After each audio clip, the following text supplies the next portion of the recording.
Et on retrouve tout de suite Bernard Veil avec ses invités dans son émission Parlons Patrimoine. Bonsoir, ravi d'être avec vous encore ce soir. Émission spéciale, émission très spéciale. C'est la dernière de la saison. C'est pour ça que j'ai invité Bruno Zaraya d'ailleurs. Je lui ai dit Bruno, on a commencé la saison ensemble, on la termine ensemble. Et ça me faisait penser à une blague un jour beaucoup plus drôle et qui est à l'ordre du jour. J'étais en Russie voir un client. À l'époque, on avait des clients en Russie où on avait le droit d'avoir des clients en Russie. Et il me sert une vodka et puis je lui dis merci. Il m'en sert une deuxième, je lui dis merci. Il m'en sert une troisième, je lui dis non merci. Il me regarde droit dans les yeux et il me dit on a commencé la bouteille ensemble, on l'a fini ensemble. Donc voilà Bruno, on finit notre émission ensemble. On va comme d'habitude, depuis quelques semaines maintenant, vous parler d'inflation, de récession, de ces choses qui gênent, qui nous dérangent, qui nous font peur, qui peuvent aussi apporter un petit peu d'espoir. La preuve, le fort rebond des marchés vendredi, où il peut aussi y avoir de l'espoir et tout le monde sait que les tempêtes ne durent pas éternellement, tout particulièrement sur les marchés financiers. L'inflation est là, ce n'est plus un secret pour personne. La Fed a commencé à remonter ses taux, la BCE va suivre. L'idée est de ralentir l'économie afin que ni les prix ni les salaires ne s'emballent et que l'on n'ait pas de spirale inflationniste. Si les banques centrales réussissent à la manœuvre, il y aura une toute petite récession, presque invisible. Si elles ratent la manœuvre, il y aura une récession un peu plus forte, voire beaucoup plus forte. Voir l'inflation dans son quotidien, c'est assez facile. Les prix augmentent, on s'en rend vite compte. Voir la récession, c'est un peu plus compliqué et c'est un peu différent. La récession vous fait perdre de l'argent, ou vous empêche d'en gagner comme avant. La baisse des marchés boursiers et des actifs corrélés a déjà fait perdre de l'argent et donc de l'épargne à beaucoup de personnes qui comptaient peut-être sur cet argent pour acheter, c'est fini, ils ne peuvent plus, qui comptaient sur cet argent pour vivre au quotidien parce que c'était un complément de retraite, le complément de retraite, il est moindre et il est peut-être gelé. La baisse de l'immobilier, alors on n'y est pas encore à la baisse de l'immobilier, tout le monde en a peur, il y a des sujets qui sortent un petit peu partout, tout le monde vous explique pourquoi ça peut baisser, on a nous-mêmes un sujet tout à l'heure sur ce point, mais là-dessus aussi, si votre immobilier baisse, quand vous le revendez, automatiquement, vous avez moins d'argent, un argent sur lequel vous comptiez. Alors, si c'était pour racheter de l'immobilier, ce n'est pas grave, parce que celui que vous allez racheter a baissé. Si c'était pour vivre, pour consommer, c'est un peu plus embêtant. La baisse des salaires indexés sur la performance, donc quand vous avez une partie de votre salaire qui est liée à la performance, parce que vous vendez bien, parce que l'entreprise fait des profits, parce que ça dégage du résultat, automatiquement, ces primes, ces bonus ou ces plus vont diminuer. Vous allez donc avoir moins d'argent et automatiquement une vie moins agréable ou devoir en tout cas réduire un poste.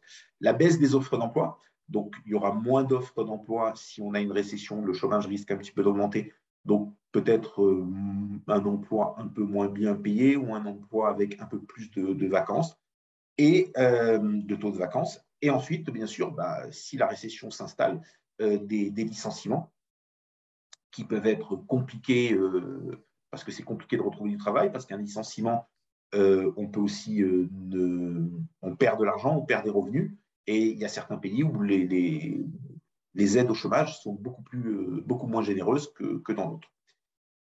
Voilà un petit peu tout ça, et c'est le sujet dont j'ai envie qu'on parle. Ma première question, je vais la poser à David comme d'habitude. Et David, cette récession qui suit la hausse des taux, qui même suit l'inflation, elle est obligatoire ou c'est juste peut-être? Alors, à ce stade, c'est du peut-être. Pourquoi peut-être? Parce qu'il faut voir la situation de départ de toute cette inflation. On était dans un rebond post-Covid, certes, mais rebond économique malgré tout, rebond qui était extrêmement significatif. Donc en fait, on part d'une économie qui était extrêmement robuste. Pour cela, on peut tout simplement l'illustrer avec ce que nous disent les banques centrales et les différents organismes. Si on prend le cas de la France, par exemple, la Banque de France a récemment révisé à la baisse les perspectives de croissance pour l'année. On parle de 2,2 à 2,3% de croissance. Alors, je ne sais pas si vous vous souvenez, Bernard, mais il y a une époque, pas si lointaine, où à 1,5% de croissance, on sortait les cotillons, le champagne, et on se disait que c'était une super année de croissance.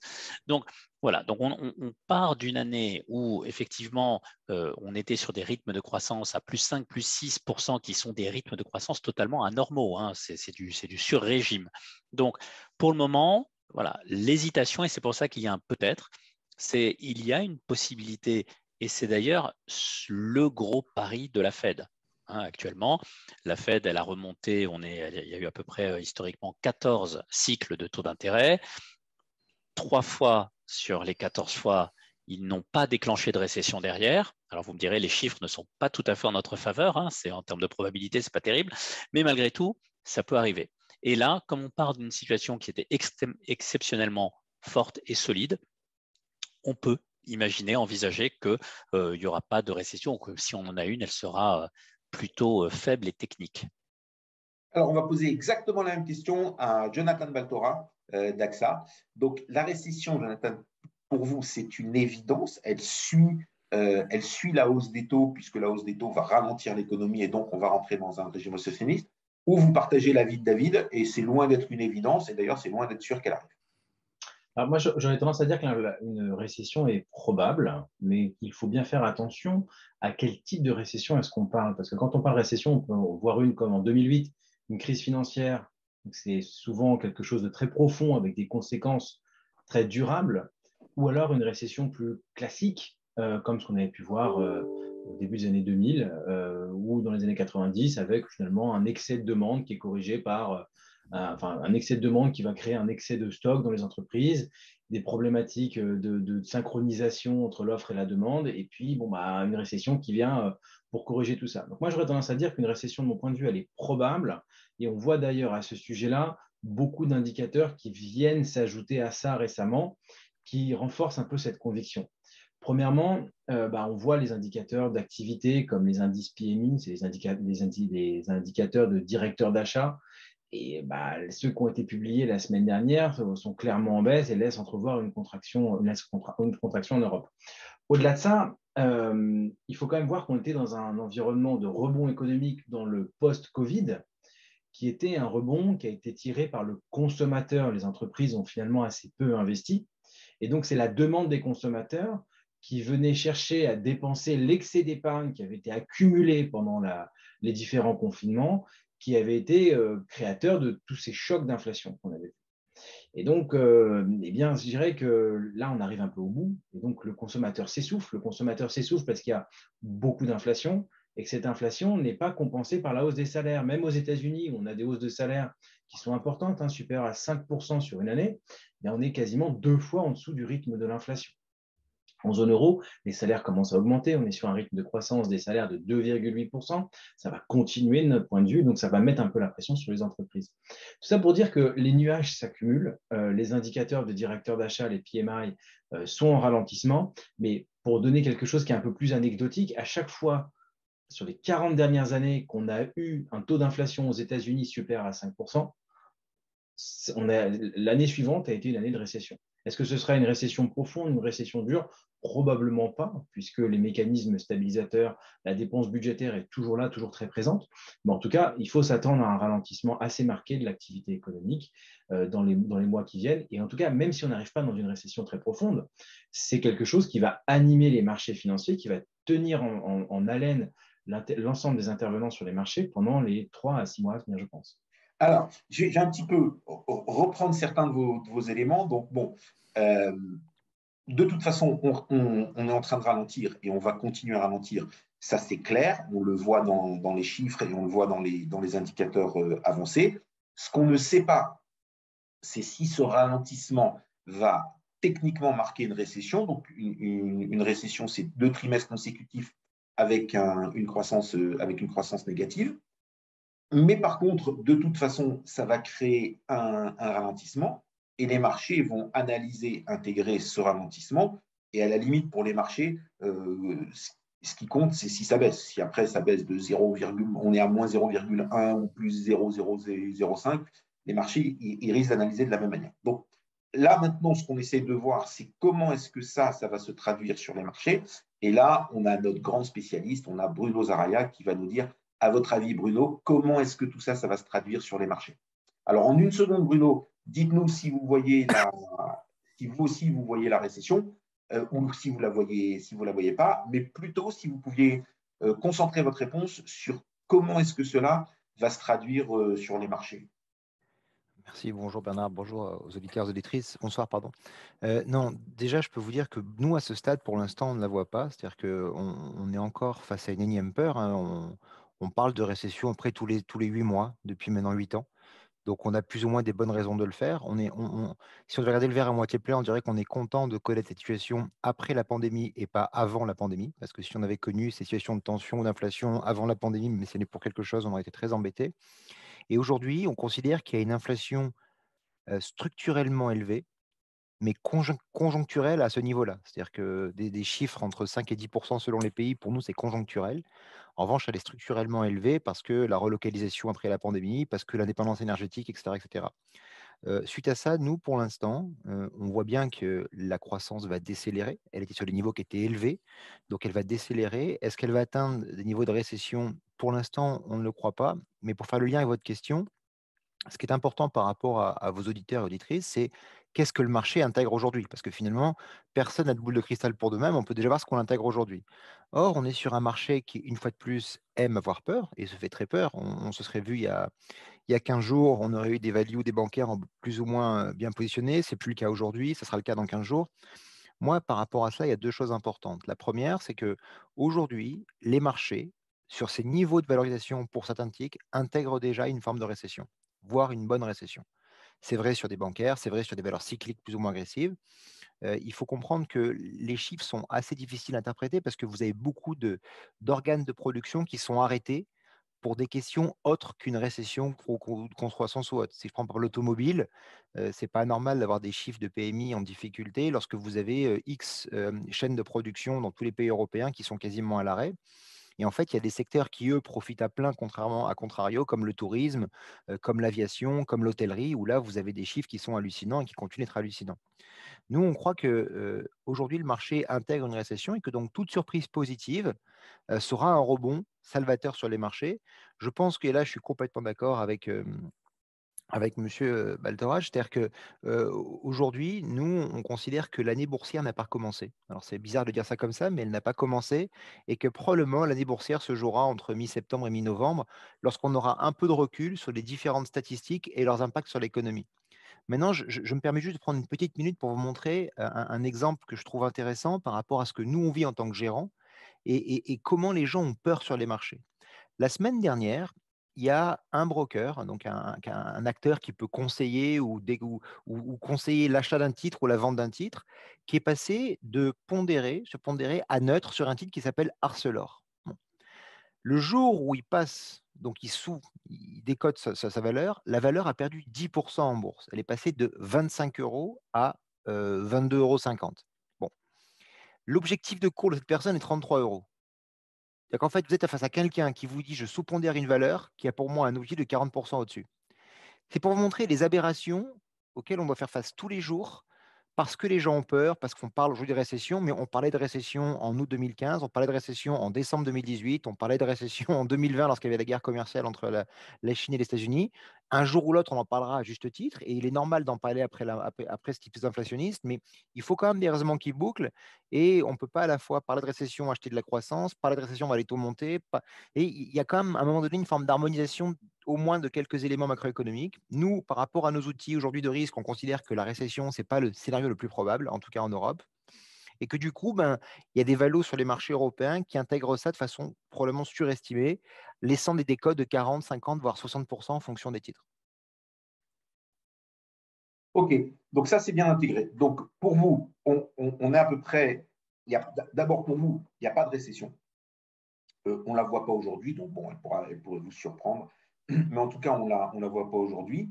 Il y a des problèmes qui pourraient se résoudre, ou d'ailleurs qui ne pourraient pas se résoudre aussi, parce que ces usines qui sont arrêtées par manque de pièces de main-d'œuvre, ça peut durer 2 ans, ça peut durer 3 ans encore, ça peut se complexifier. Ça peut se complexifier encore plus. On a un conflit qui peut s'étendre, on peut avoir des vrais problèmes. Ah oui, tout est possible, oui. Donc là-dessus, c'est… Mais le pire n'est pas certain quand même. Ouais, et le temps et la relocalisation, ça prend du temps. La relocalisation, ça prend du temps et ça va en prendre de plus en plus quand il va vraiment falloir faire les choix. Alors, on va juste rester toujours donc cette récession, pas de récession, comment on la voit.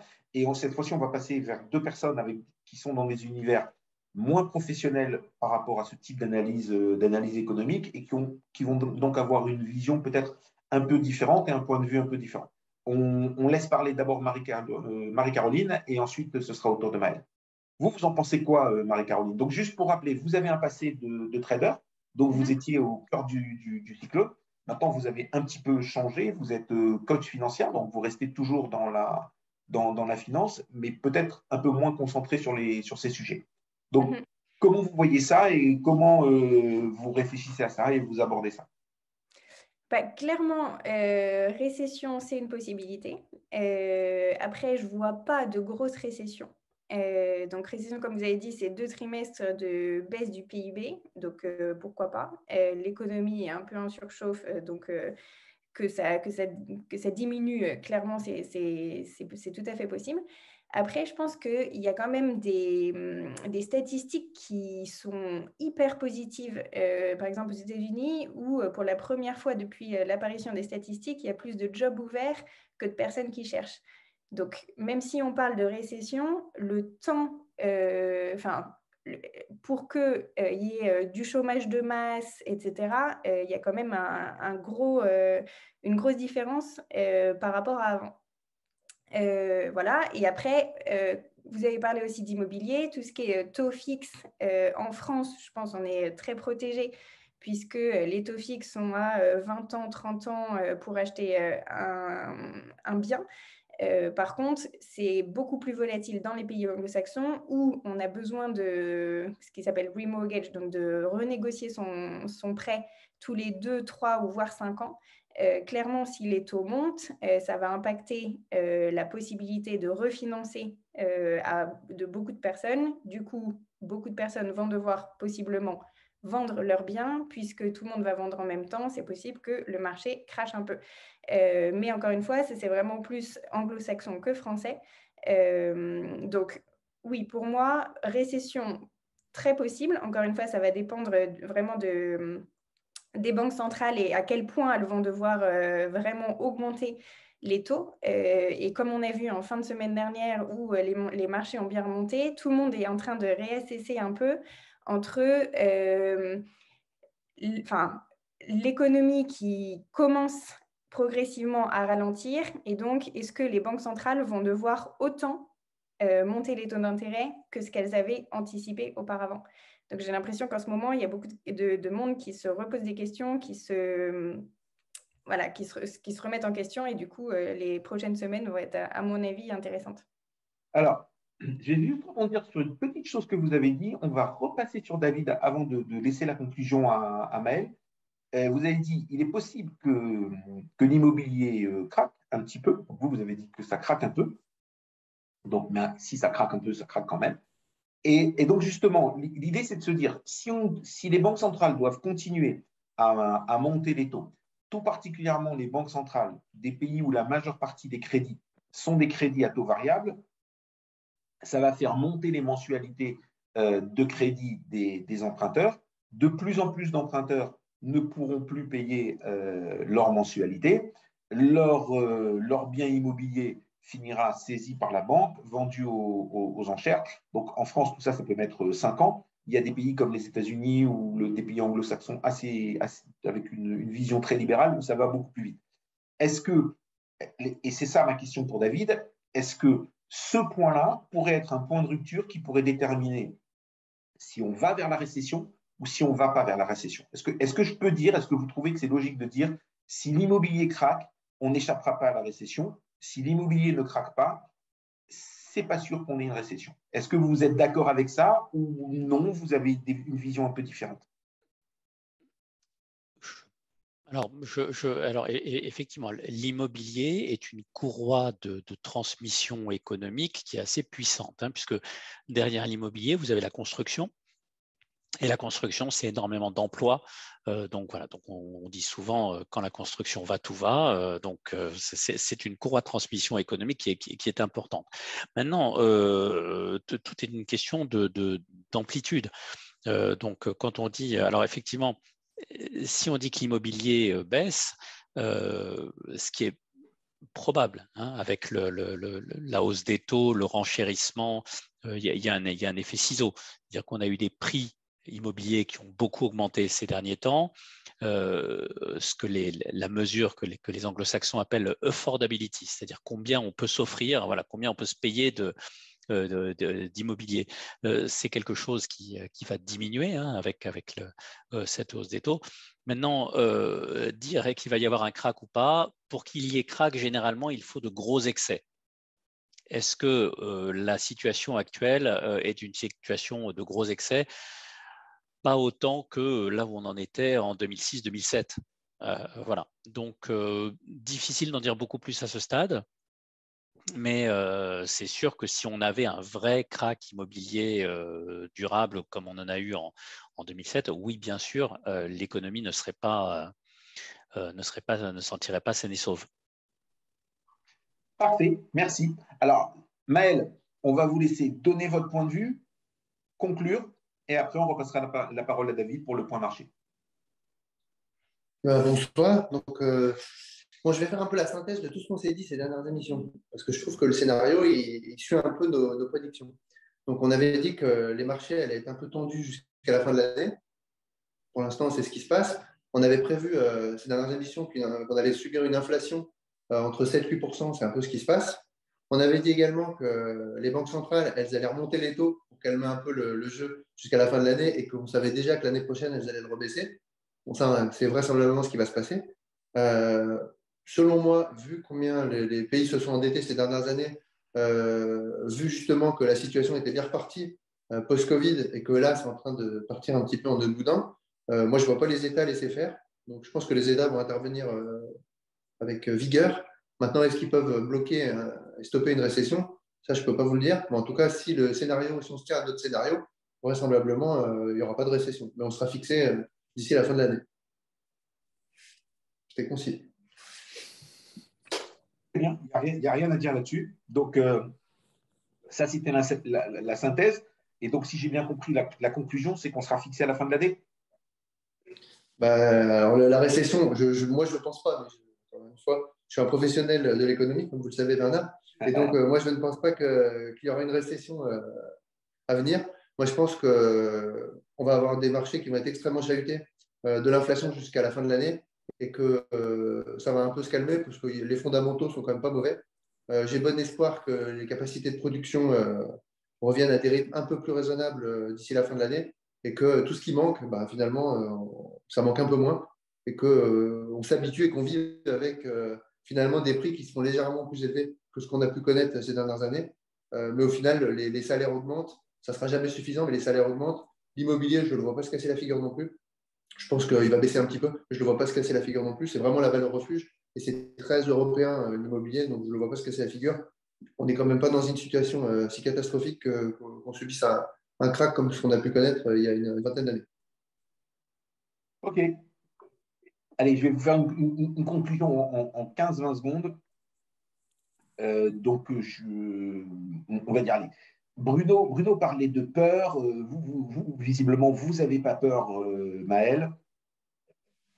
Et moi, ce que j'ai envie de dire, c'est que le vrai point, c'est l'inflation plutôt. C'est que si les États arrivent à vraiment juguler l'inflation et à la ramener à quelque chose de plus raisonnable et à ce que cette forte hausse revienne, alors bien sûr, peut-être pas 1 à 2%, mais revienne dans des 3-4%, il n'y aura probablement pas de récession et on s'en sortira. Mais autrement, l'inflation, c'est comme un ver dans le fruit, ça pourrit tout. Donc, si on n'arrive pas à la maîtriser rapidement, là, je pense que des choses plus compliquées pourraient arriver. Voilà. David, c'est à vous. Vous démarrez sur votre point marché et derrière, comme à l'accoutumée, on va redébattre. Très bien. Merci Bernard. Bonsoir à tous. Toujours un plaisir de vous retrouver pour cette dernière chronique des marchés avec la semaine dernière des marchés qui se sont offerts un rebond. et pas n'importe lequel. Hein. C'était un bon, avec 7% de rebond sur les actions américaines. On a dépassé les 9% de rebond sur les GAFAM. En Europe, on a été un petit peu plus modeste, comme à notre habitude, avec une hausse de 3%. Alors, cela ne change pas beaucoup le tableau depuis le début de l'année, mais ne boudons pas notre plaisir, ça fait du bien. Alors, pourquoi ce rebond? Parce qu'on avait trop baissé, parce qu'il y avait un excès de pessimisme, sans aucun doute. Mais la vraie raison derrière ce mouvement, c'est le ralentissement économique qui est en train de se matérialiser. Et cela laisse entrevoir un repli de l'inflation à terme. Le marché des taux d'intérêt a très bien illustré ce changement de ton avec une baisse des taux à 10 ans significative à la fois aux États-Unis et en Europe. Alors, les valeurs de croissance ont été largement favorisées lors de ce rebond. C'est ce type de valeurs qui avait le plus baissé. Donc, ce n'est pas très étonnant de les voir rebondir. Mais n'oubliez pas surtout que dans le monde de la finance, on dit souvent que ce qui est rare est cher. En période d'expansion économique, la croissance est partout. On s'intéresse donc aux valeurs décotées et on délaisse les valeurs de croissance. En revanche, si on anticipe une récession, c'est la croissance qui va devenir rare et donc les valeurs de croissance qui vont se renchérir. Donc, on voit bien que ce mouvement de marché, il est très cohérent. C'est véritablement le ralentissement de l'économie qui a été joué. Alors, les auditeurs peuvent se dire que des marchés qui montent parce que la récession économique pointe le bout de son nez, c'est totalement incohérent. En fait, pas tout à fait. Les investisseurs détestent l'incertitude et l'incertitude actuelle, elle porte sur la capacité des banques centrales à juguler l'inflation. Elle porte sur le nombre de hausses des taux que devront réaliser les banquiers centraux pour atteindre leur objectif de stabilité des prix. Donc, tout ce qui montre que l'action des banquiers centraux porte ses fruits va être bon pour le marché, pour le moment.